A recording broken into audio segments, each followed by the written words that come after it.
O le das tus $5M de la lotería a tu hermano para salvar su empresa o te largas de aquí, me gritaron mis padres. Así que tomé mis cosas, pero antes de irme, hice una llamada que los destruiría por completo. Mi nombre es Dante. Tengo 29 años y soy ingeniero civil. Y en este preciso instante, estoy siendo juzgado. No hay un tribunal, no hay un jurado de extraños con pelucas empolvadas. Mi corte es la sala de la casa en la que crecí, y mis verdugos son las 3 personas que se supone deberían amarme incondicionalmente, mi familia. El aire está tan denso que podría cortarse con un cuchillo. La luz amarillenta de la lámpara de pie parece sudar sobre los muebles viejos, sobre el retrato familiar colgado en la pared donde todos sonreímos una mentira. Frente a mí, mi padre, Arturo, ocupa su trono, el viejo sillón de cuero gastado que huele a tabaco y autoridad rancia. Su postura es la de un rey a punto de dictar un exilio, la espalda recta, la mandíbula apretada, sus ojos fijos en mí como si yo fuera una mancha en su alfombra persa de imitación. A su lado, en el sofá, mi madre, Alma, se retuerce las manos. Es un gesto que he visto 1.000.000 de veces, el preludio de una tormenta de manipulación emocional. Sus ojos, grandes y suplicantes, me ruegan que ceda, que me sacrifique una vez más en el altar de la paz familiar, una paz que siempre se ha comprado con mi silencio y mi obediencia. Y luego está él. Mi hermano. Gael. Sentado en el borde del sofá, con los codos sobre las rodillas, la cabeza entre las manos en una actuación digna de un Oscar al mejor mártir. A sus 31 años, todavía parece un adolescente al que le han negado el último capricho. Su rostro, usualmente bronceado y sonriente en las fotos de sus viajes financiados por mis padres, ahora está pálido y demacrado por el pánico. Pero incluso en su desesperación, hay un brillo inconfundible de derecho adquirido, la certeza absoluta de que, de alguna manera, el universo, y yo, le debemos algo. El silencio se ha prolongado por lo que parece una eternidad, desde que la bomba explotó en medio de la celebración de cumpleaños de mi madre. Pero ahora, Arturo inhala profundamente, el sonido rasposo llenando el cuarto, y finalmente, pronuncia la sentencia. O le das tus $5 millones de la lotería a tu hermano para salvar su empresa, o te largas de aquí. Su voz no tiembla. No hay duda, no hay negociación. Es un ultimátum, tan frío y duro como el acero. Cada palabra es un martillazo en el ataúd de cualquier esperanza que alguna vez albergué de ser visto, de ser valorado por algo más que mi utilidad. Miro a mi madre. Sus labios tiemblan. Tu padre tiene razón, hijito, susurra, su voz un veneno dulce. Somos una familia. Gael te necesita. No puedes ser tan egoísta. Egoísta. La palabra cae entre nosotros como una piedra. La misma palabra que usaron cuando no quise prestarle mi coche a Gael para que fuera a una fiesta y lo chocara por tercera vez. La misma palabra que usaron cuando decidí usar mis primeros ahorros para comprarme una computadora para la universidad en lugar de contribuir para las nuevas cortinas de la sala. Gael levanta la cabeza. Sus ojos, inyectados en sangre, me encuentran. Dante, por favor, gime. Es mi vida. Todo por lo que he trabajado. Y en ese instante, algo dentro de mí, algo que llevaba años agrietándose, finalmente se rompe. Pero no con un estallido ruidoso. No. Se rompe con la claridad silenciosa y absoluta del hielo al fracturarse. No siento rabia, ni tristeza. Siento, nada. Una calma vacía y aterradora. No estoy sorprendido. En el fondo, siempre supe que este momento llegaría. Siempre supe que mi valor en esta casa estaba condicionado. Durante años, fui el hijo responsable, el invisible, el que se las arreglaba solo. Pero ahora, de repente, tengo algo que ellos quieren, algo que Gael necesita desesperadamente. Y en su mundo, lo que es mío es, por defecto, de él. Mi silencio los inquieta. Arturo frunce el ceño, impaciente. ¿Y bien? ¿Qué decides? No tenemos toda la noche. No abro la boca. Simplemente los observo. Grabo en mi memoria la imagen de sus rostros, la tiranía de mi padre, la victimización de mi madre, la patética arrogancia de mi hermano. Grabo esta escena como la última pieza de evidencia en un caso que he estado construyendo en mi mente durante 29 años. El caso de mi propia inexistencia.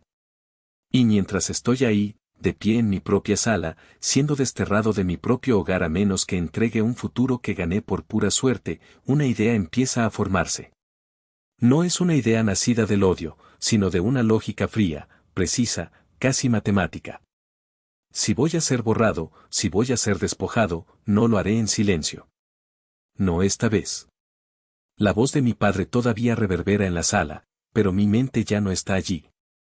Viaja 11 años atrás en el tiempo, a esta misma habitación, aunque los muebles eran diferentes y la esperanza en mis ojos no había sido reemplazada por este gélido vacío. Tenía 18 años y sostenía en mis manos el papel que creía que era la llave de mi futuro. Era una carta de aceptación de la mejor facultad de ingeniería del Estado. No era una beca completa, pero sí del 50%, un logro que había conseguido a base de noches sin dormir, de fines de semana encerrado estudiando mientras Gael usaba el coche familiar para ir a fiestas. Entré en la sala con el corazón latiéndome en la garganta. Arturo estaba leyendo el periódico en su sillón, el mismo sillón desde el que acababa de sentenciarme. Alma estaba en la cocina, pero se asomó al oírme llegar. Papá, mamá, miren, dije, mi voz temblando de emoción mientras les extendía la carta. Mi madre la tomó, sus ojos recorriendo el texto. ¿Ingeniería civil? ¿Y eso para qué sirve?, preguntó, no con malicia, sino con esa ignorancia condescendiente que siempre reservaba para mis intereses. Arturo ni siquiera se dignó a tomar la carta. La miró por encima de sus gafas de lectura. ¿Y cuánto cuesta la broma?, preguntó, su tono ya teñido de fastidio. Con la beca, solo necesito que me ayuden con la colegiatura, expliqué, mi entusiasmo empezando a flaquear. Hice los cálculos. Podría trabajar medio tiempo para mis gastos, los libros, solo necesito el apoyo con la inscripción y las mensualidades. Es una inversión, papá. En 5 años, podría estar devolviéndoles el dinero. Inversión. La palabra equivocada. Arturo dobló su periódico con una precisión metódica y lo dejó sobre la mesita. Se quitó las gafas y me miró. Era la misma mirada que me estaba dando ahora, fría, calculadora, como si yo fuera una mala ecuación en su libro de contabilidad. Inversión, repitió, saboreando la palabra con desdén. Una inversión es lo que estamos haciendo con tu hermano. Gael está estudiando administración. Él va a dirigir un negocio, va a generar dinero. ¿Tú? ¿Qué vas a hacer? ¿Construir puentes? Eso no es una inversión, Dante. Es un capricho. Un pasatiempo caro. Si quieres estudiar esa cosa, búscate un trabajo de tiempo completo y págatelo tú. A ver cuánto te dura el gusto. Cada palabra fue un golpe. No gritó. No necesitaba hacerlo. Su calma era mucho más cruel. Miré a mi madre, buscando un salvavidas en su océano de indiferencia.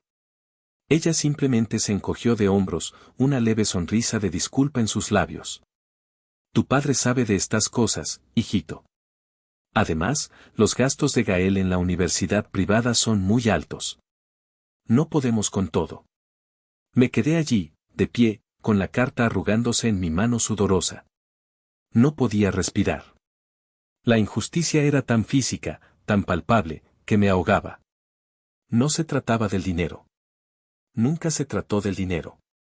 Se trataba de que mis sueños, mis esfuerzos, eran invisibles para ellos. Una semana después, el golpe final llegó. Estaba en mi cuarto, llenando solicitudes para préstamos estudiantiles, cuando escuché a mis padres hablar en la cocina. Su conversación flotaba por el pasillo, clara y nítida. Arturo, ¿estás seguro de esto?, decía mi madre. El coche es casi nuevo. Gael lo necesita, Alma, respondió mi padre. Tiene que moverse, ir a fiestas, hacer contactos. Así es como funciona el mundo de los negocios. Es parte de su formación. Es una inversión para su futuro. Me quedé paralizado. El lápiz se me cayó de la mano.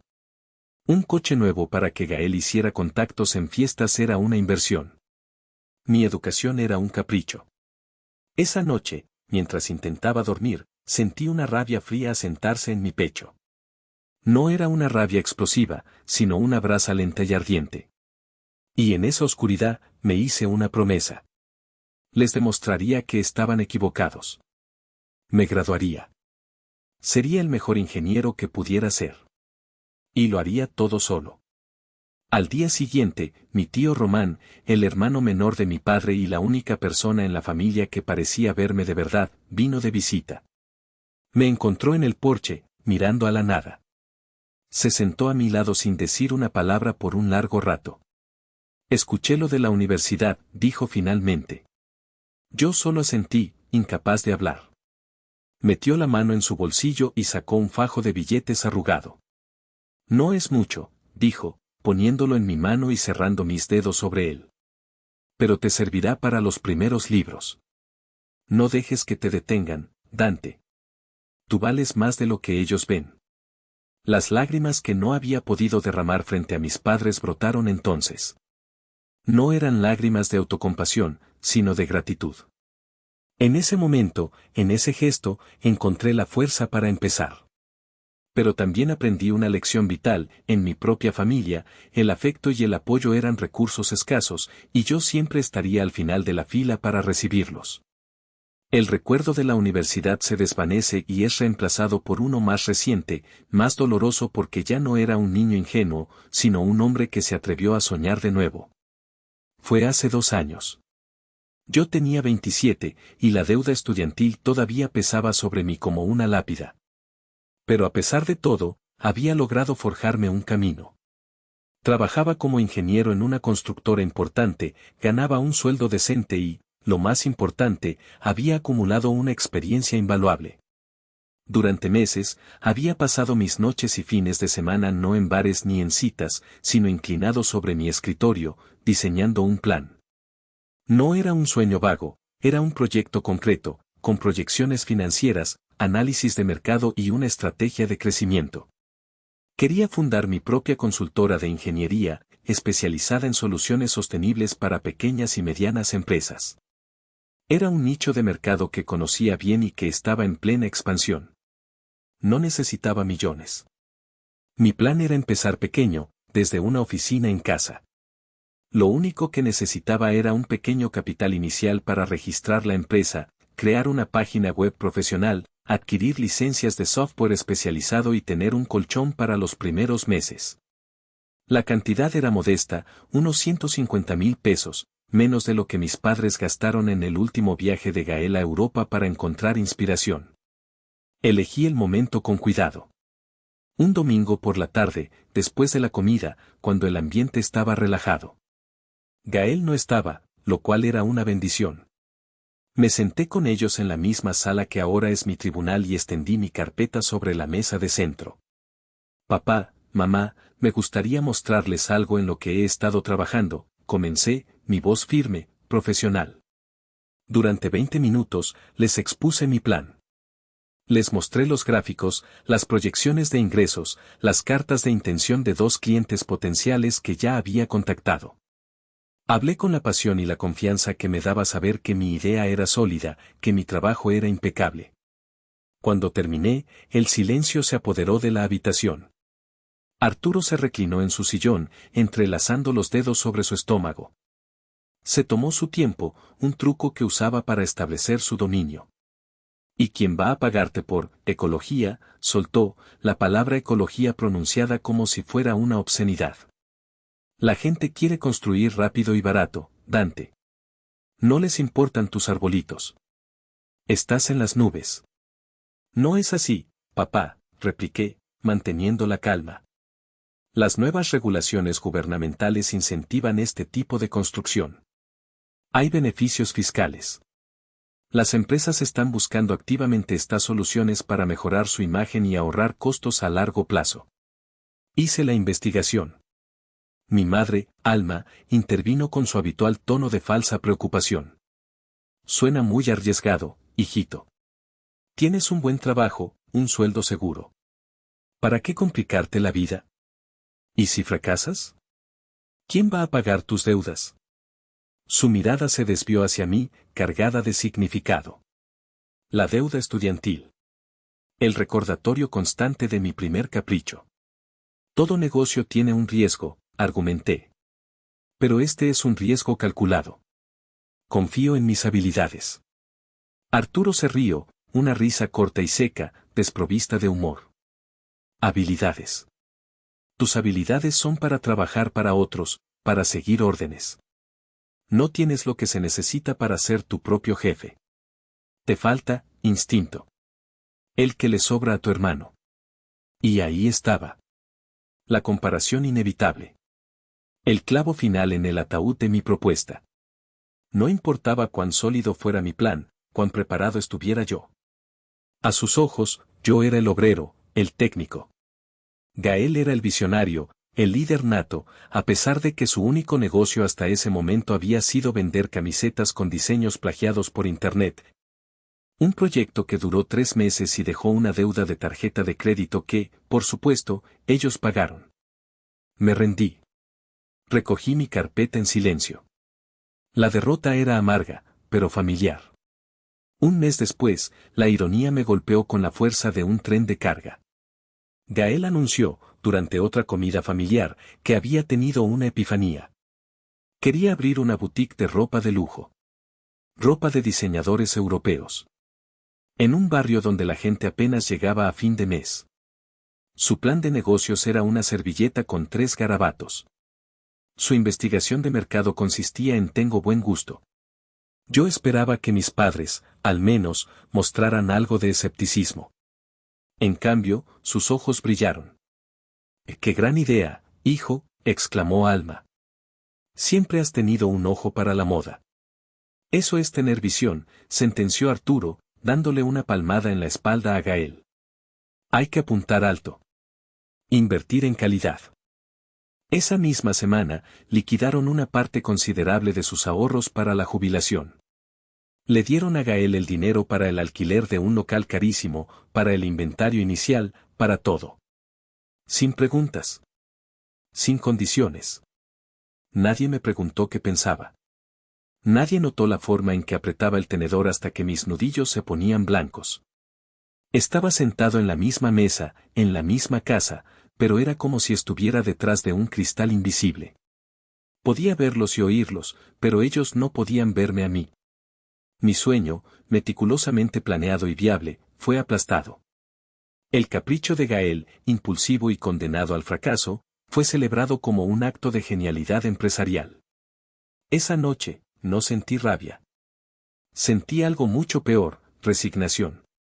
Comprendí que no importaba lo que hiciera, lo que lograra, lo que propusiera. En la ecuación de mi familia, yo siempre sería la variable a restar. El presente se estrella contra mí de nuevo. La imagen de mis padres celebrando el desastroso plan de Gael se disuelve, dejándome de pie en la sala, bajo el peso del ultimátum de mi padre. Y entiendo por qué no me derrumbé. Porque la base ya estaba rota. Ellos solo estaban pateando los escombros. Mi mente salta a unas pocas semanas antes de esta noche. A un viernes por la tarde, saliendo del trabajo. El cansancio era un peso físico en mis hombros. La semana había sido brutal, plazos ajustados, un jefe exigente y la constante presión de saber que cada peso que ganaba se dividía entre mi deuda. La renta que les pagaba a mis padres por vivir en mi propia casa de la infancia y mis gastos básicos. Como cada viernes, me detuve en la pequeña tienda de la esquina, esa que olía a desinfectante y a pan dulce. El dueño, un hombre mayor llamado Ramiro, ya me conocía. Lo de siempre, ingeniero, preguntó con una sonrisa desdentada. Asentí. Lo de siempre, don Ramiro. Él deslizó un billete de lotería a través del mostrador. Pagué los 20 pesos. Era un ritual.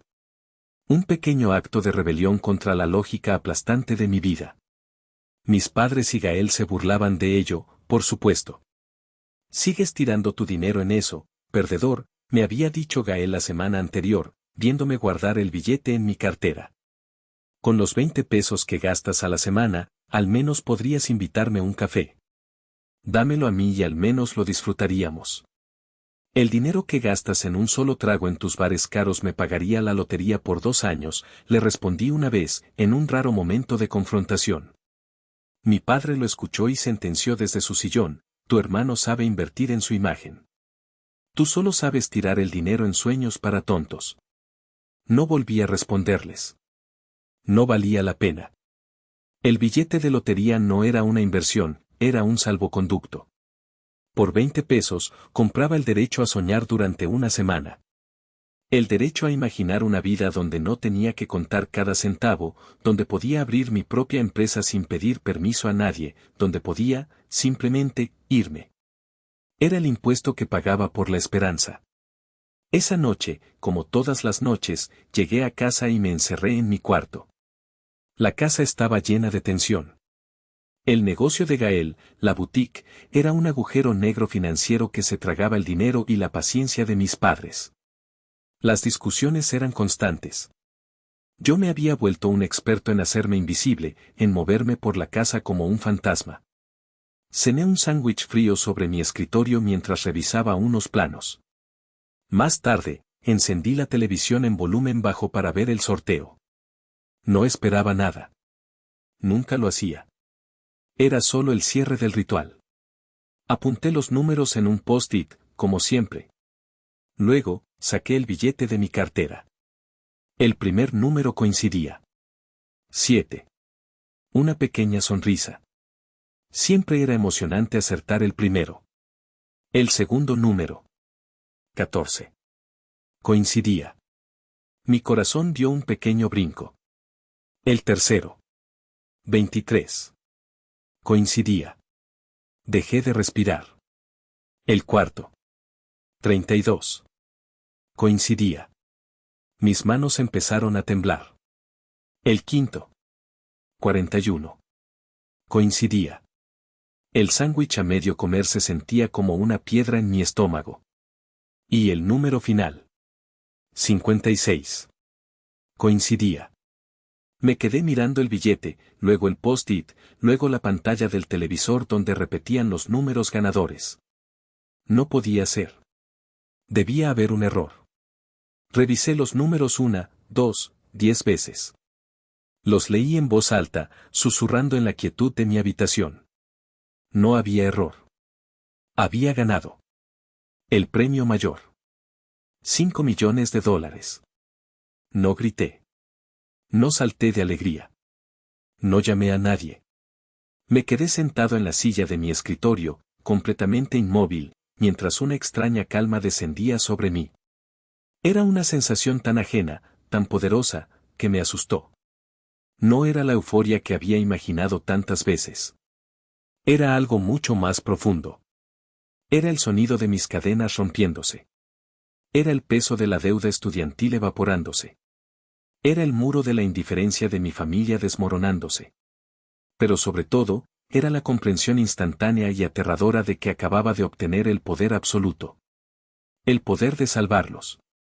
Y el poder de destruirlos.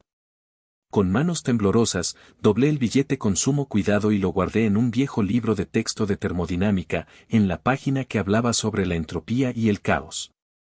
Y en ese momento, supe dos cosas con certeza absoluta.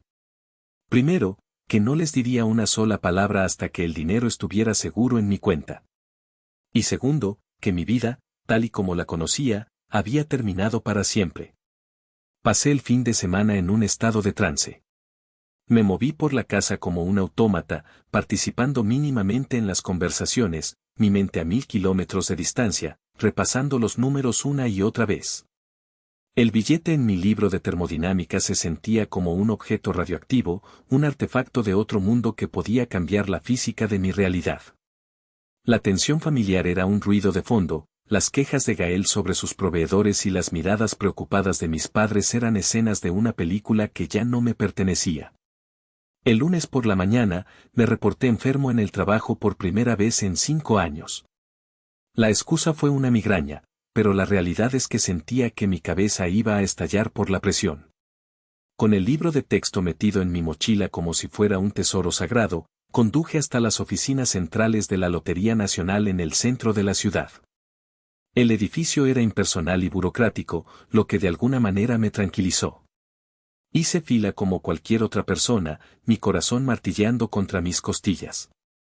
Cuando llegó mi turno, me acerqué a la ventanilla y le expliqué a la empleada, una mujer de mediana edad con gafas y una expresión de aburrimiento perpetuo, que creía tener el billete ganador. Su expresión no cambió. Me pidió el billete y mi identificación. Lo deslizó bajo un escáner, tecleó algo en su computadora y esperó. El segundo que tardó la máquina en pitar pareció una hora. El pitido fue agudo y corto. La mujer levantó la vista de su pantalla, y por primera vez, su máscara de aburrimiento se resquebrajó. Sus ojos se abrieron de par en par. «¿Es usted Dante?», dijo, verificando mi nombre en la identificación. Asentí, mi garganta demasiado seca para hablar. «Felicidades, señor», dijo, su voz ahora un susurro impresionado. «Ha ganado el premio mayor. $5 millones». Me condujo a una oficina privada en la parte de atrás. Un hombre con traje, el director de premios, me estrechó la mano con una energía que me pareció casi agresiva. Me explicó el procedimiento. El dinero tardaría entre 15 y 30 días en ser verificado y depositado en mi cuenta bancaria debido a los protocolos de seguridad y los impuestos. Me hicieron llenar una montaña de formularios, elegir un banco, firmar documentos que apenas leí. Mi mente estaba zumbando.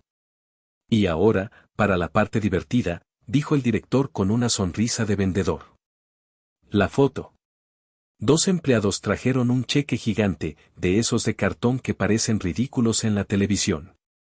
Pero cuando vi mi nombre impreso en él, seguido por la cifra $5 millones americanos, se sintió increíblemente real.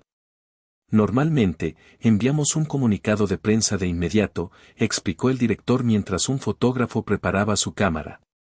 «A los medios les encantan estas historias. El ingeniero trabajador que se saca la lotería». El pánico me atenazó. «No», lo interrumpí, mi voz más firme de lo que esperaba. «No, por favor. ¿Podemos retrasar eso?». El director me miró, sorprendido. «¿Retrasarlo? ¿Por qué?». «La publicidad es buena».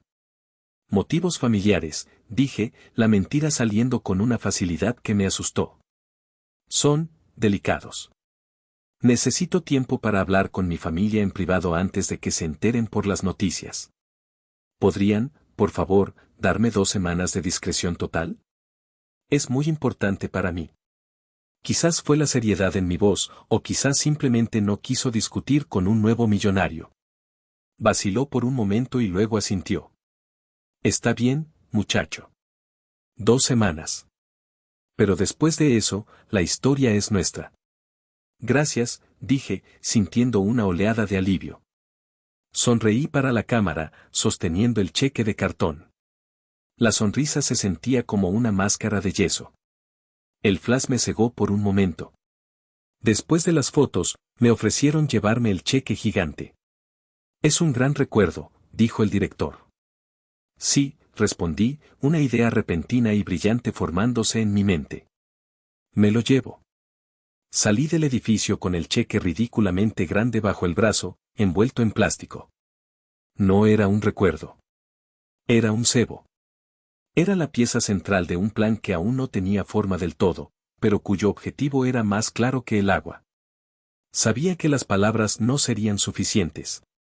Mi familia operaba en el ámbito de lo tangible, de lo material. Necesitaban ver para creer. Y yo les iba a dar exactamente lo que querían ver antes de mostrarles lo que nunca esperarían. Al llegar a casa, enrollé el cheque de cartón y lo escondí en el fondo de mi armario, detrás de una pila de ropa vieja. Era mi arma secreta, esperando el momento adecuado para ser desplegada. La cuenta regresiva de 2 semanas había comenzado. Los días que siguieron a mi visita a la oficina de la lotería fueron como vivir en el ojo de un huracán. En el centro, donde estaba yo, había una calma extraña, casi antinatural, la calma de saber que tenía un poder secreto que lo cambiaría todo. Pero a mi alrededor, el caos de mi familia se intensificaba con cada hora que pasaba. La boutique de Gaël, llamada Eclat, una palabra francesa que él ni siquiera podía pronunciar correctamente, se estaba desangrando. Yo, con mi formación en ingeniería y mi mente analítica, lo veía con una claridad dolorosa. Había sobreestimado la demanda, subestimado los costos y manejado el inventario con la delicadeza de un elefante en una cristalería. Había comprado ropa carísima que nadie en nuestro barrio podía permitirse, y ahora las colecciones de la temporada pasada se acumulaban en el almacén, acumulando polvo y deudas.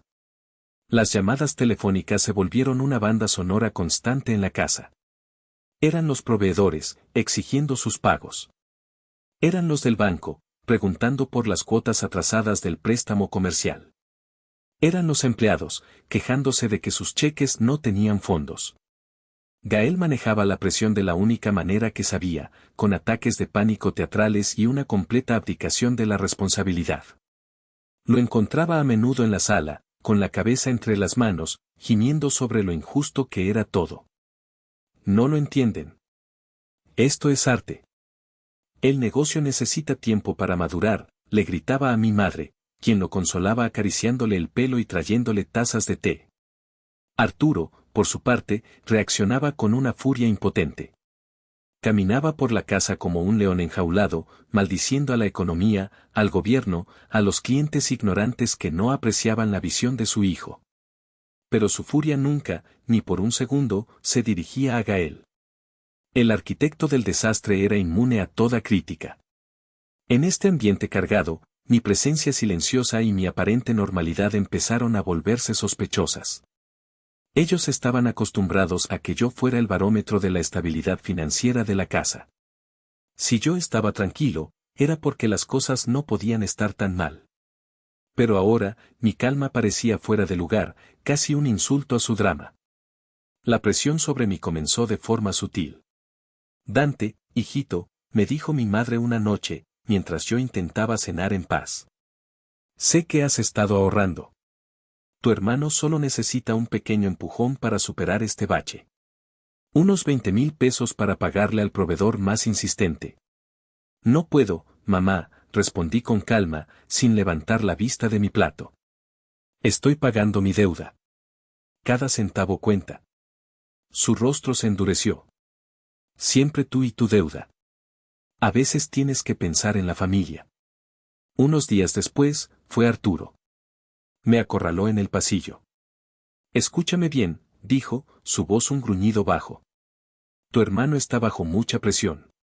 Lo menos que podrías hacer es mostrar algo de apoyo. Sé que te dieron un bono en el trabajo. No me mientas. No hubo ningún bono, papá, le dije, mirándolo directamente a los ojos. Me sostuvo la mirada por un momento, buscando una grieta en mi fachada. No la encontró. Se fue, murmurando algo sobre hijos desagradecidos. La situación se estaba volviendo insostenible. Sentía sus miradas sobre mí en la cena, analizándome, calculando. Se estaban quedando sin opciones, y yo, el hijo responsable, el que siempre tenía un trabajo estable, me estaba convirtiendo en su única esperanza, en su último recurso. Sabía que el momento de la revelación se acercaba. No podía esperar las 2 semanas completas. La presión interna de la familia estaba creando una fisura, y yo necesitaba controlar la explosión, no ser una víctima de ella. El catalizador perfecto llegó en forma de una invitación impresa en cartulina rosa, la fiesta del 56º cumpleaños de mi madre. Se celebraría en casa, el próximo sábado. Toda la familia estaría allí, tíos, tías, primos. El escenario perfecto para una emboscada pública. Y yo sabía, con una certeza absoluta, que ellos intentarían usar esa audiencia para acorralarme. Perfecto, pensé, mientras miraba la invitación. Querían un espectáculo. Les daría uno que no olvidarían jamás. Empecé a planear mi contraataque. El cheque de cartón en mi armario ya no era solo un cebo. Se había convertido en el acto de apertura de mi propia ópera. El sábado de la fiesta llegó con un cielo gris y plomizo que parecía reflejar el ambiente dentro de la casa. A pesar de la inminente catástrofe financiera, mi madre había insistido en celebrar su cumpleaños como Dios manda. La casa olía a una mezcla extraña de pastel de chocolate y desesperación. Globos rosas y plateados colgaban lánguidamente de las esquinas, como si estuvieran tan agotados como los anfitriones. Me mantuve en un segundo plano, ayudando a poner la mesa, sirviendo bebidas, interpretando el papel del hijo obediente. Observaba a mi familia interactuar. Mi tío Román llegó temprano y me dio un abrazo discreto. «¿Todo bien?», me susurró al oído. «Te ves diferente». Solo le ofrecí una pequeña sonrisa enigmática. «Estoy bien, tío. No te preocupes». Mi tía Carmen, la hermana de mi madre y la principal proveedora de chismes de la familia, revoloteaba por la sala, haciendo preguntas indiscretas sobre el negocio de Gael con una falsa expresión de preocupación. Gael, por su parte, había conseguido reunir la energía suficiente para interpretar su papel de joven empresario asediado pero brillante, hablando vagamente de expansión y nuevos mercados a cualquiera que quisiera escuchar. El momento llegó después de cortar el pastel. Mientras todos estaban sentados, con sus platos de pastel y tazas de café, Arturo se puso de pie, carraspeando para llamar la atención. La sala quedó en silencio. «Quiero agradecerles a todos por venir a celebrar a mi maravillosa esposa, Alma», comenzó, su voz resonando con una falsa jovialidad. «Este ha sido un año de desafíos para nosotros. Como saben, hemos invertido todo nuestro esfuerzo y nuestros ahorros en el sueño de nuestro hijo Gael». Hizo una pausa dramática, mirando a Gael con un orgullo que me revolvió el estómago. «Los negocios son difíciles», continuó, su mirada ahora recorriendo la habitación hasta fijarse en mí. «Requieren sacrificios. Y en una familia, todos debemos apoyarnos. Algunos más que otros». La indirecta fue tan sutil como un ladrillazo en la cara. Sentí todas las miradas clavarse en mí. Mi tía Carmen se inclinó hacia adelante, sus ojos brillando de curiosidad. Mi tío Román me lanzó una mirada de advertencia. La emboscada estaba en marcha. Mi madre tomó la palabra, sus ojos brillando con lágrimas de cocodrilo. «Lo único que quiero para mi cumpleaños», dijo, su voz temblorosa, «es ver a mis dos hijos unidos, ayudándose mutuamente». «Dante», me llamó, su voz cargada de un ruego manipulador. «Tú siempre has sido tan fuerte, tan independiente. Tu hermano te necesita ahora». Era una obra maestra de la manipulación pública. Me habían acorralado. Si me negaba, sería el monstruo egoísta frente a toda la familia. Si cedía, estaría financiando el desastre de Gael y validando años de injusticia. Pero ellos no sabían que yo había venido preparado para su pequeña obra de teatro. Respiré hondo. «Tienes razón, mamá», dije, mi voz clara y tranquila, cortando la tensión. Todos se sorprendieron por mi rápida capitulación. «Lo más importante es la familia». Me puse de pie lentamente. «De hecho», continué, «tengo un regalo de cumpleaños para ti. Uno que creo que solucionará los problemas de todos». Las miradas de mis padres y de Gael pasaron de la sorpresa a la expectación codiciosa. Probablemente pensaron que iba a firmarles un cheque con mis ahorros allí mismo. «Permítanme un momento», dije. Salí de la sala y subí a mi cuarto. Abrí el armario y saqué el enorme cheque de cartón enrollado. Lo había mantenido oculto, esperando este preciso instante. Al bajar las escaleras, el tamaño del objeto provocó murmullos de confusión. Entré de nuevo en la sala. Me paré en el centro y, con un movimiento teatral, desenrollé el cheque. El silencio fue absoluto, total. Lo único que se oía era el zumbido del refrigerador en la cocina. Los ojos de todos estaban fijos en el cartón, en mi nombre y, sobre todo, en la cifra impresa en letras grandes y negras, $5 millones americanos. Mi tía Carmen ahogó un grito. Gael se puso de pie de un salto, tirando su plato de pastel al suelo. Mi padre, Arturo, se quedó paralizado, su boca abierta en una O perfecta. Y mi madre, Alma, se llevó una mano al corazón, su rostro una máscara de incredulidad. «Feliz cumpleaños, mamá», dije, mi voz resonando en el silencio sepulcral. Gané la lotería. El caos que se desató a continuación fue exactamente como lo había previsto. Pero en medio de los gritos de asombro y las preguntas atropelladas, vi algo en los ojos de mis padres y de mi hermano. No era alegría por mí. No era alivio. Era el brillo depredador de alguien que acaba de ver la solución a todos sus problemas, una solución que no habían ganado, pero que ya consideraban suya. La trampa estaba puesta. Y ellos habían caído de cabeza en ella. La fiesta terminó abruptamente. Los familiares, aturdidos y abrumados por la noticia, se despidieron con una mezcla de felicitaciones forzadas y miradas envidiosas. Mi tío Román fue el último en irse. Antes de cruzar la puerta, me apretó el hombro con fuerza. «Ten mucho cuidado, Dante», me susurró. «Un lobo no cambia sus instintos solo porque la oveja se cubra de oro». Asentí, agradeciendo su advertencia silenciosa. Una vez que la puerta se cerró, la atmósfera en la casa cambió. La falsa cordialidad se evaporó, reemplazada por una energía eléctrica y depredadora. Ya no eran una familia, eran un comité de crisis financiera, y yo era el único punto en su agenda. Dejé el cheque gigante apoyado contra la pared, donde dominaba la habitación como un monolito de cartón. Arturo, Alma y Gael me rodearon. Ya no había sonrisas, ni lágrimas de cumpleaños. Solo una intensidad cruda y codiciosa. «¿Es real?», preguntó Arturo, su voz un gruñido bajo, como si temiera que todo fuera una broma. «Completamente real», respondí con calma. «El dinero estará en mi cuenta en un par de semanas». Gael dio un paso adelante, sus ojos fijos en el cheque, no en mí. 5 millones, jadeó. «Dante, esto es una señal.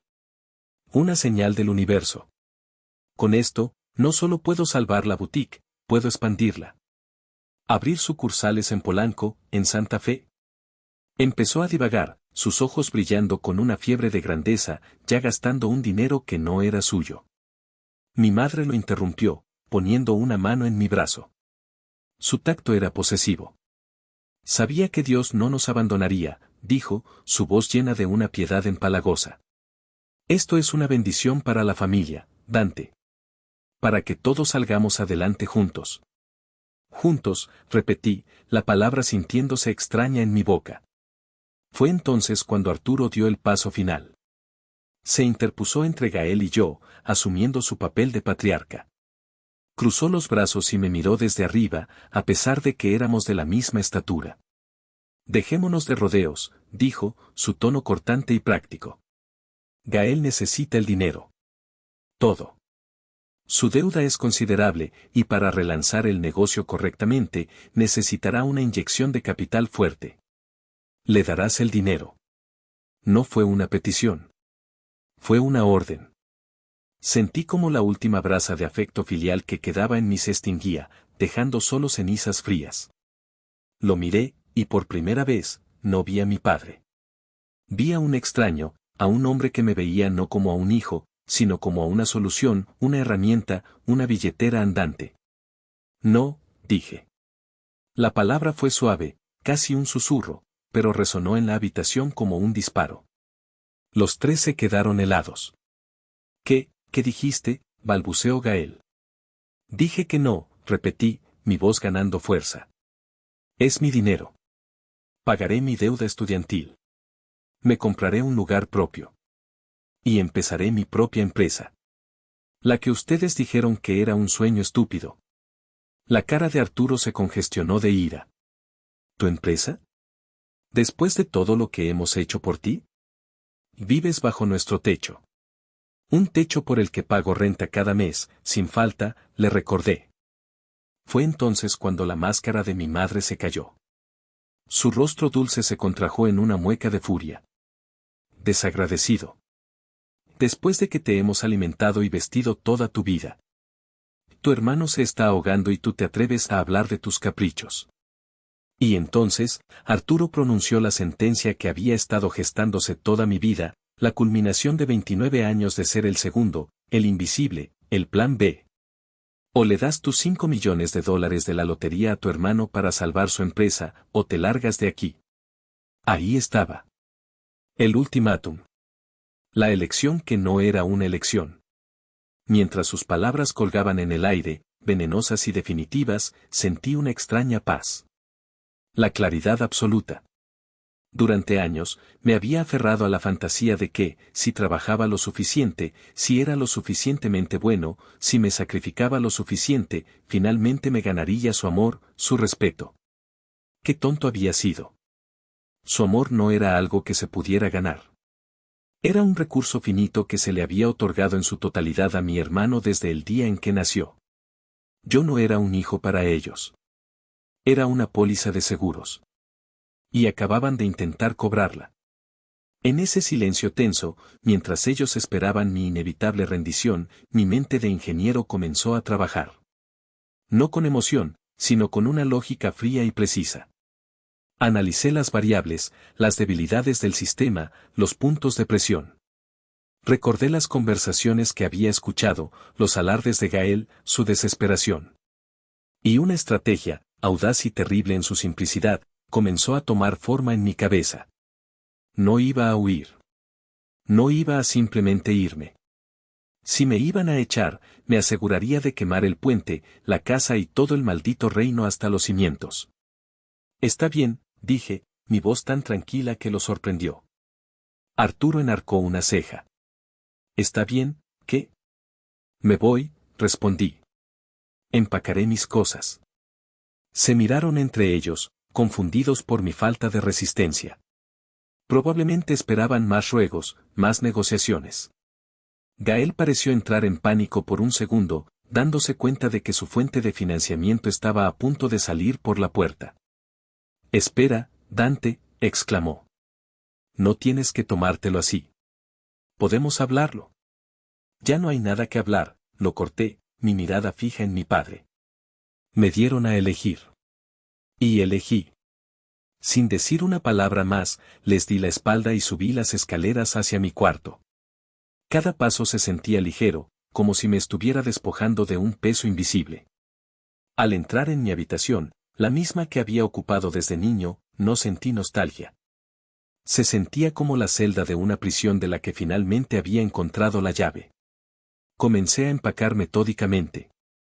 No con la prisa de alguien que huye, sino con la eficiencia de alguien que se traslada. Ropa en una maleta. Libros y documentos importantes en una caja. Mi computadora portátil. No tenía mucho. La mayor parte de mi vida había sido funcional, no sentimental. Mientras doblaba una camisa, escuché sus voces apagadas desde el piso de abajo. Discutían. Podía distinguir el tono agudo y ansioso de Gael, la voz apaciguadora pero firme de mi madre, y los gruñidos bajos de mi padre. Estaban decidiendo cómo manejar la situación, cómo volver a ponerme el collar. Sonreí para mis adentros. Antes de cerrar la maleta, me detuve. Miré alrededor de la habitación y mis ojos se posaron en el enorme cheque de cartón que había dejado apoyado contra la pared de la sala. Con una idea clara en mente, bajé las escaleras. Ellos se callaron en cuanto me vieron. Me ignoraron, fingiendo que no existía. Fui directamente al cheque, lo enrollé con cuidado y lo subí a mi cuarto. Lo dejé sobre mi escritorio, en un lugar prominente, imposible de ignorar. Era la pieza final de mi plan. El queso en la ratonera. Pasé la noche en un duermevela, escuchando los sonidos de la casa. Sabía que no dormirían mucho. A la mañana siguiente, me levanté temprano, me duché y me vestí. Terminé de guardar mis últimas pertenencias en una mochila. Estaba listo. Al bajar las escaleras, un extraño silencio me recibió. La puerta de la sala estaba entreabierta. Me asomé y los vi. Estaban los tres sentados alrededor de la mesa de centro. Y en medio de la mesa, como los restos de un sacrificio, yacía el cheque de la lotería. O lo que quedaba de él. Estaba destrozado. Roto en docenas de pedazos. Algunos jirones de cartón estaban esparcidos por la alfombra. Gael sostenía unas tijeras en la mano, una sonrisa torcida y triunfante en su rostro. Mi madre sostenía un trozo del cheque, examinándolo con una satisfacción sombría. Y mi padre, con los brazos cruzados, me miraba con una expresión de dura victoria, como si acabara de ganar una batalla decisiva. Por un instante, un pánico helado me recorrió. El plan, la lógica, todo se desvaneció, reemplazado por la imagen visceral de mi futuro siendo destruido. ¿Y si me había equivocado? ¿Y si ese cheque era más importante de lo que pensaba? Te lo advertimos, Dante, dijo Arturo, su voz goteando desprecio.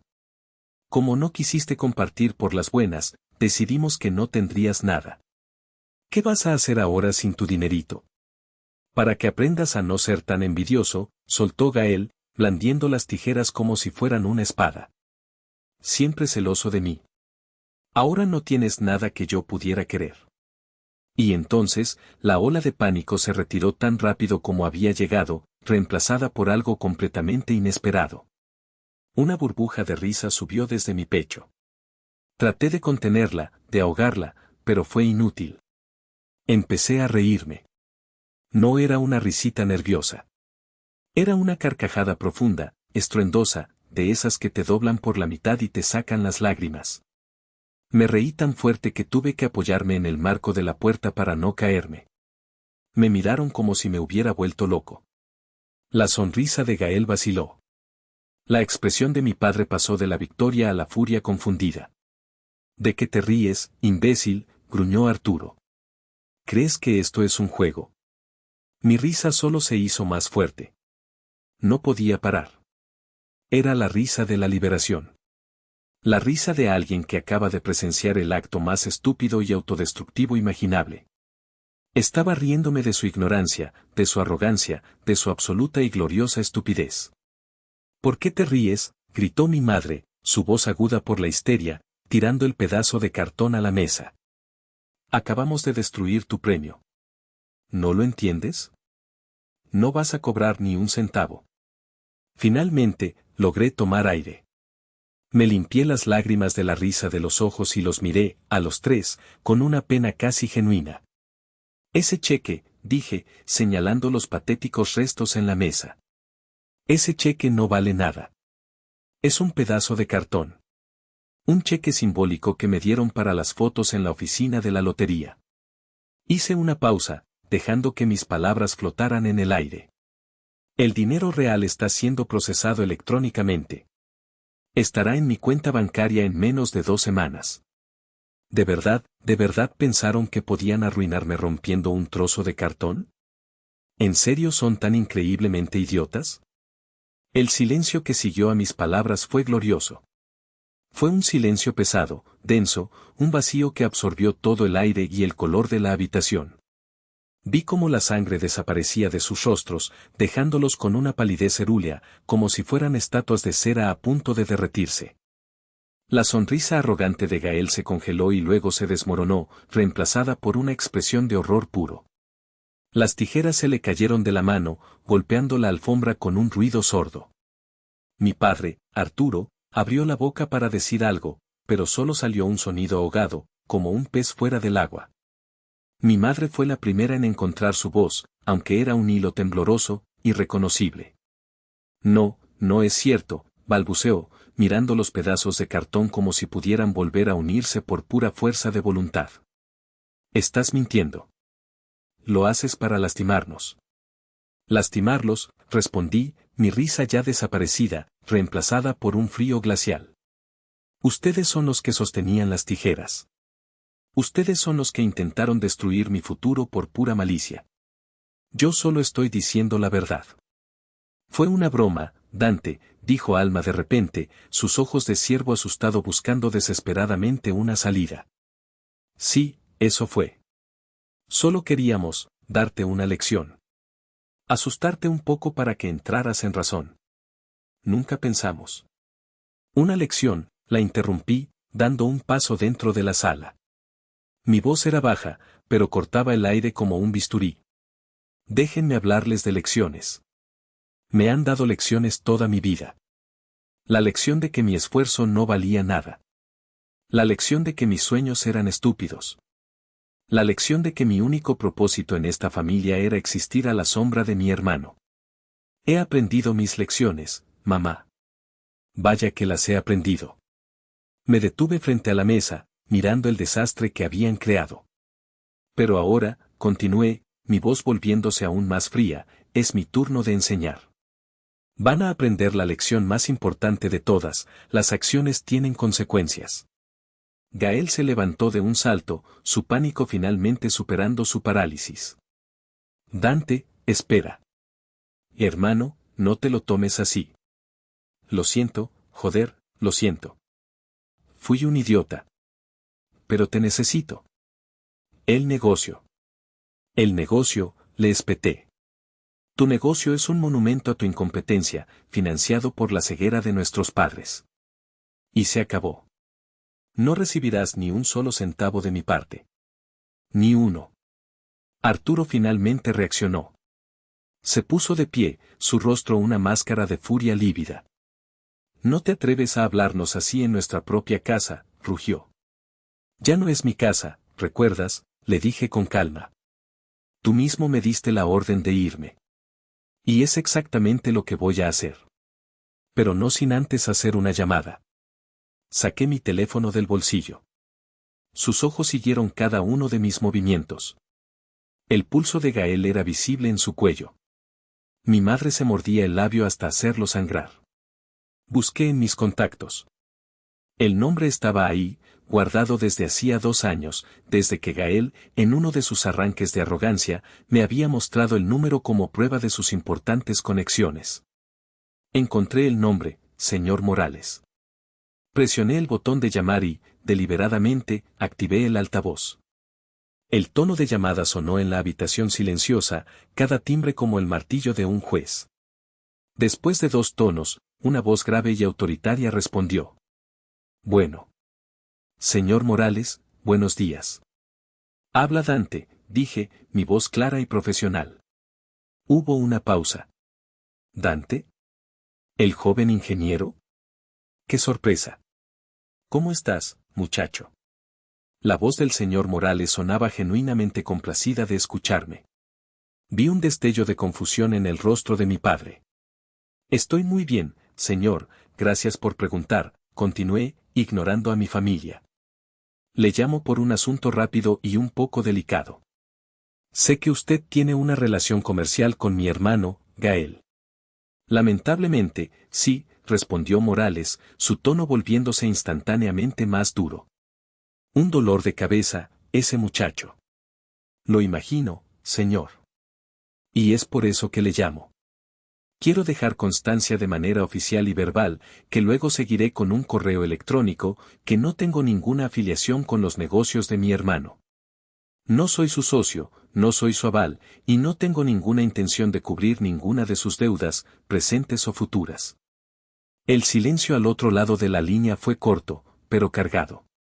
Vi a Gael ponerse blanco como el papel. Entiendo, dijo Morales lentamente. Agradezco tu honestidad, Dante. Es una pena que tu hermano no haya heredado tu integridad. ¿Ha pasado algo en particular que motive esta llamada? Digamos que ha habido un cambio en mi situación familiar y financiera, respondí, eligiendo mis palabras con cuidado. Dejo la casa familiar hoy mismo. Solo quería asegurarme de que todas las partes estuvieran debidamente informadas para que puedan tomar las medidas que consideren necesarias. Medidas, repitió Morales, y pude casi oír las ruedas girando en su cabeza. Ya veo. Dante, gracias de nuevo. Has sido muy iluminador. Que tengas un buen día. Igualmente, señor, dije y colgué. Deslicé el teléfono de nuevo en mi bolsillo. La atmósfera en la sala era irrespirable. ¿Qué hiciste?, susurró mi madre, sus ojos llenos de terror. Antes de que pudiera responder, el teléfono de Gael, que estaba sobre la mesa, vibró y se iluminó.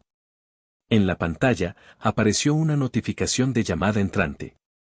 El nombre que brillaba en la pantalla era, señor Morales. Gael miró el teléfono como si fuera una serpiente a punto de morderlo. No respondió. El teléfono siguió vibrando, un sonido obsceno en la quietud de la habitación, el sonido de su mundo derrumbándose. El zumbido insistente del teléfono de Gael llenaba la sala. Él lo miraba fijamente, paralizado, como si contestar pudiera materializar sus peores pesadillas. La llamada finalmente se fue al buzón de voz, dejando un silencio aún más tenso que antes. Arturo fue el primero en romperlo. Se abalanzó hacia mí, su rostro a centímetros del mío, sus ojos inyectados en sangre. ¿Qué demonios hiciste?, rugió, el aliento caliente y con olor a café rancio golpeándome en la cara. Morales es su principal acreedor. Acabas de sentenciar a tu hermano. Yo no sentencié a nadie, respondí, mi voz peligrosamente tranquila, sin retroceder ni un centímetro. Gael sentenció su propio negocio el día que decidió que era un empresario. Yo solo me aseguré de que las consecuencias de sus actos recayeran sobre la persona correcta. Somos familia, gritó mi madre desde el sofá, su voz rota por un sollozo. Se supone que debemos protegernos. Protegernos, me reí, una risa amarga y sin alegría. ¿Cómo cuando me protegieron de la deuda universitaria? ¿O cómo cuando protegieron mi idea de negocio? ¿O como hace 5 minutos, cuando intentaron protegerme de mi propio dinero rompiendo ese cheque? No me hablen de protección. Ustedes solo entienden de parasitismo. La palabra parasitismo pareció golpear a Arturo físicamente. Retrocedió un paso, su furia momentáneamente reemplazada por una conmoción absoluta. Pero no entienden la verdadera ironía de todo esto, continué, saboreando el momento, el clímax de mi plan. No tienen idea de la verdadera profundidad de su estupidez. Me volví hacia mi padre. Tú siempre me despreciaste por querer ser ingeniero. Construir puentes, decías, como si fuera un trabajo para tontos. Siempre admiraste el instinto de Gael, su supuesta habilidad para los negocios. Hice una pausa, mirándolo directamente a los ojos. Déjame contarte algo sobre el señor Morales. El hombre al que acabo de llamar. Hace 10 años, cuando yo era un estudiante muerto de hambre, conseguí unas prácticas de verano en una de las constructoras más grandes del país. Una empresa llamada Cimientos del Valle. ¿Te suena? Arturo asintió lentamente, una expresión de vaga confusión en su rostro. El dueño de esa empresa, el hombre que la construyó desde cero, era un ingeniero civil. Un hombre duro, exigente, pero brillante. Se tomó el tiempo de enseñarme, de guiarme. Vio algo en mí, un potencial que mi propio padre nunca se molestó en buscar. Ese hombre era un joven y ambicioso señor Morales, antes de que vendiera la constructora y se dedicara a las inversiones. El color desapareció por completo del rostro de Arturo. Así es, papá, continué, mi voz como el filo de un cuchillo. El hombre al que Gael le ha estado pidiendo dinero, el hombre al que le ha mentido y al que ha intentado estafar, es el mismo hombre que fue mi mentor. Gael, en su infinita arrogancia, incluso usó mi nombre, presumiendo de su hermano ingeniero, para intentar ganar credibilidad ante él, sin tener la más remota idea de nuestra historia. Gael se desplomó en el sofá, cubriéndose la cara con las manos. Pero esa ni siquiera es la mejor parte, dije, guardando el golpe final para el final. La verdadera pregunta, la que deberían hacerse ahora mismo, no es qué hice yo. La pregunta es qué hiciste tú, papá. Me acerqué a él, mi voz bajando a un susurro conspirador, asegurándome de que cada palabra aterrizara con el máximo impacto. Gael se gastó todo el dinero que le dieron. Los ahorros de su jubilación. Todo. Y aún así, no fue suficiente. Necesitaba un último préstamo, uno grande, para intentar tapar el agujero. Y Morales, que ya no confiaba en él, le pidió una garantía. Una garantía real, tangible. Algo de valor. Miré alrededor de la sala, a los muebles gastados, al retrato familiar, a las paredes que contenían toda mi historia de dolor y desprecio. Gael no tenía nada a su nombre. Así que tú, en un acto de desesperación y fe ciega, le diste algo. Algo que sí tenías. O debería decir, ¿qué tenían? Mi mirada se posó en mi madre, que ahora me miraba con un horror que comenzaba a comprender. El tío Román me lo contó. Estaba preocupado. Me dijo que habías estado actuando de forma extraña, que habías ido a una notaría. Me advirtió que tuviera cuidado. Me incliné hacia mi padre. Hipotecaste esta casa, ¿verdad, papá? Apostaste el único patrimonio que esta familia ha tenido en el fracaso anunciado de tu hijo favorito.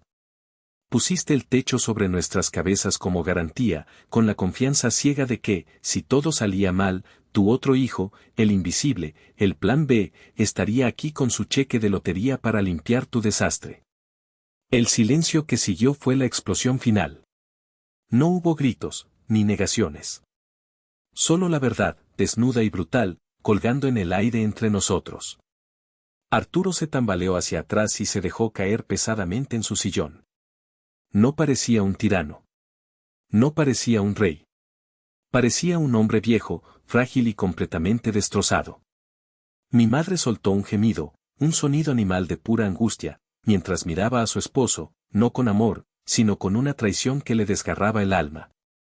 Y Gael. Gael solo lloraba en silencio, un niño perdido en las ruinas del mundo que él mismo había ayudado a destruir. Había ganado. Pero mi victoria no se sentía dulce. Se sentía vacía, necesaria y terriblemente justa. Me quedé de pie por un momento más, observando el cuadro de devastación. Eran como los personajes de una tragedia griega, atrapados en el final de su propia historia, un final que habían escrito ellos mismos, línea por línea, decisión por decisión. No sentí compasión. No sentí pena. Solo una distancia inmensa, como si los estuviera viendo a través de un telescopio desde otro planeta. Tomé mi mochila del suelo y me la colgué al hombro. La caja con mis libros y la maleta estaban junto a la puerta. Pagué la renta de este mes por adelantado, dije, mi voz plana, desprovista de toda emoción. Así que, técnicamente, tienen 30 días antes de que el nuevo dueño, el señor Morales, probablemente venga a tocar la puerta. Les sugiero que empiecen a empacar. Nadie respondió. Nadie se movió. Buena suerte, añadí. No lo dije con sarcasmo. Fue una despedida genuina, la despedida que le das a extraños con los que alguna vez compartiste un espacio. Me di la vuelta y caminé hacia la puerta principal. Cada paso era firme, decidido. No había duda, no había arrepentimiento. Al abrir la puerta, la luz de la mañana me pareció más brillante de lo normal. El aire exterior, fresco y limpio, llenó mis pulmones. Cerré la puerta detrás de mí. El clic de la cerradura fue el sonido más satisfactorio que había escuchado en mi vida. No miré atrás. Caminé por la calle de mi infancia, la misma calle donde había aprendido a andar en bicicleta, donde me había raspado las rodillas, donde había esperado el autobús escolar durante años. Pero no sentí nostalgia. Los recuerdos estaban teñidos por la verdad que ahora conocía. La calle no había cambiado, pero yo sí. Mi primera parada no fue un hotel de lujo ni una agencia de bienes raíces. Fue una sucursal de mi banco. Me senté frente a un ejecutivo de cuentas, un joven con un traje que le quedaba un poco grande, y le expliqué mi situación. Le mostré los documentos de la lotería que llevaba conmigo. Sus ojos se abrieron de par en par, su profesionalismo luchando contra el asombro. Lo primero es lo primero, le dije, mi voz resonando con una autoridad que no sabía que poseía. Quiero liquidar el saldo total de mi préstamo estudiantil. Ahora mismo. Tecleó furiosamente en su computadora. Me dijo la cantidad, una cifra que me había atormentado en mis sueños durante años. Cientos de miles de pesos. Páguelo, le ordené. Observé en la pantalla cómo movía los fondos de una cuenta temporal a la cuenta del préstamo. Y entonces, vi la palabra mágica, saldo, 0 pesos MXN. Una ola de alivio tan intensa me recorrió que casi me mareo. Era una sensación física, como si me hubieran quitado una armadura de plomo que había llevado puesta durante una década. El peso no era solo financiero, era emocional. Era el símbolo de mi lucha solitaria, de las noches sin dormir, de los trabajos de medio tiempo, de la indiferencia de mi familia. Y ahora, se había ido. En un instante. Salí del banco sintiéndome 1 metro más alto. El cielo parecía más azul. Los ruidos de la ciudad sonaban como música. Por primera vez en mi vida adulta, no le debía nada a nadie. Era libre. Mi siguiente paso fue encontrar un lugar donde quedarme.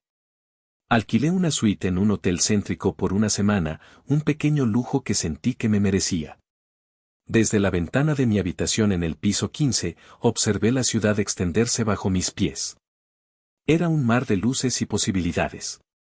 Mi mundo, que durante tanto tiempo se había limitado a las 4 paredes de mi cuarto y a la opresión de mi familia, de repente se había vuelto infinito. Esa noche, pedí servicio a la habitación, comí la mejor hamburguesa de mi vida y vi una película estúpida en la televisión. Y por primera vez en más tiempo del que podía recordar, me dormí en menos de 5 minutos, sin deudas, sin discusiones y sin el peso de una familia que me veía como un error de cálculo. La primera semana de mi nueva vida fue un torbellino de actividad administrativa. Abrí una cuenta de inversión con un asesor financiero, busqué apartamentos y comencé a esbozar el plan de negocios para mi consultora, esta vez no como un sueño lejano, sino como un proyecto inminente. Pero sabía que el pasado no me soltaría tan fácilmente. Los ecos de mi antigua vida comenzaron a llegar, como era de esperar, a través del teléfono. La primera llamada fue de mi tía Carmen. Contesté por una curiosidad casi clínica. Dante. ¿Se puede saber qué has hecho?, chilló, sin siquiera decir hola. Tu madre me llamó, está destrozada. Destrozada. Dice que los has echado a la calle, que les has robado su dinero. Tía, la interrumpí, mi voz tranquila y firme. Nada de lo que mi madre te ha dicho es verdad. Y te agradecería que no me volvieras a llamar para hablar de este tema. Pero somos familia. No puedes ser tan cruel.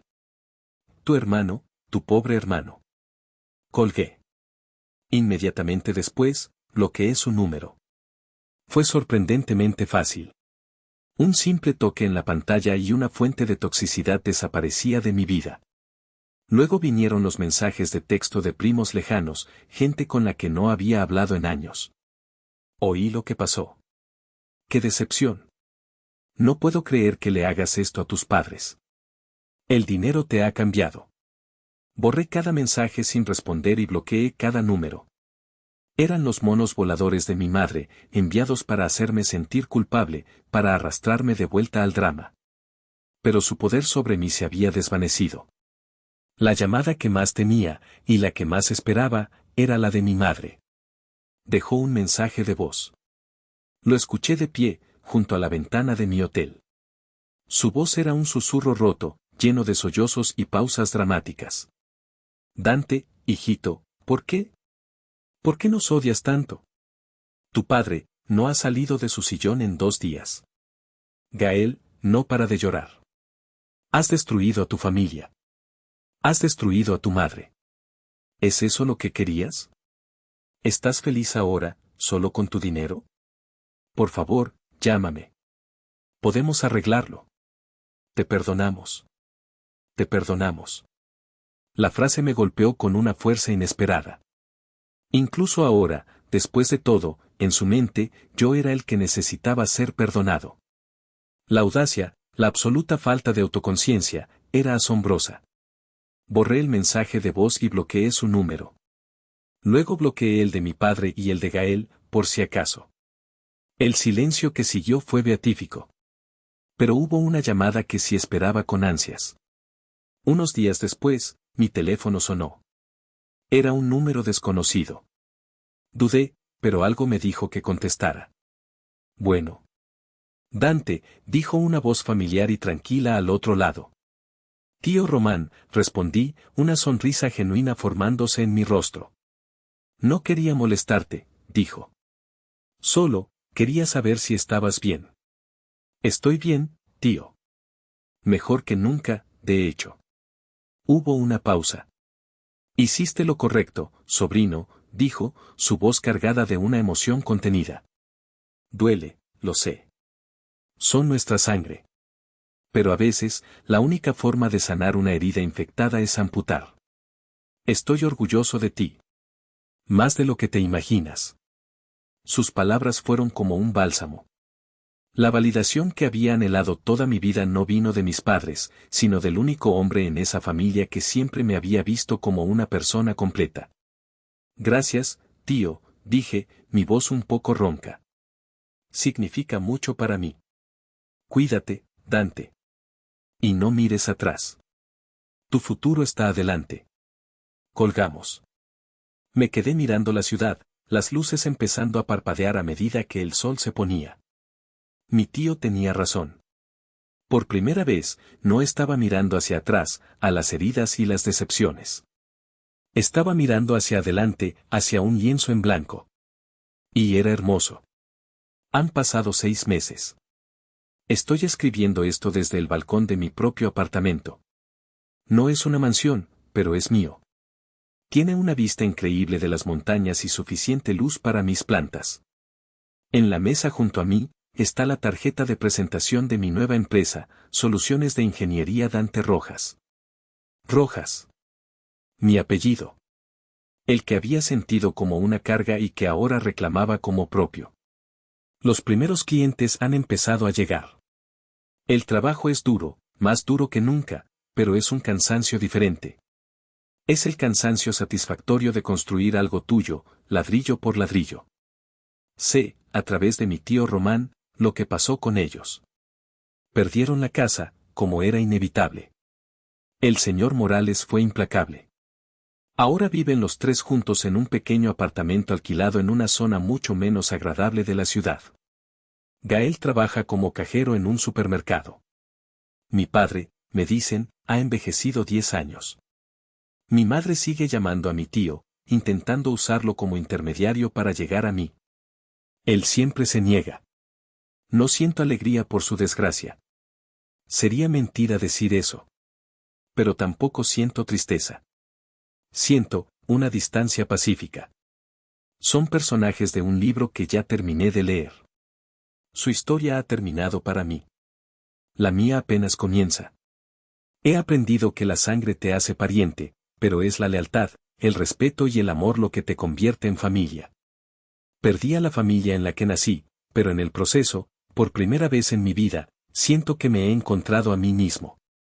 Sé que la sangre es la sangre, y que la sociedad nos dice que la familia es lo primero.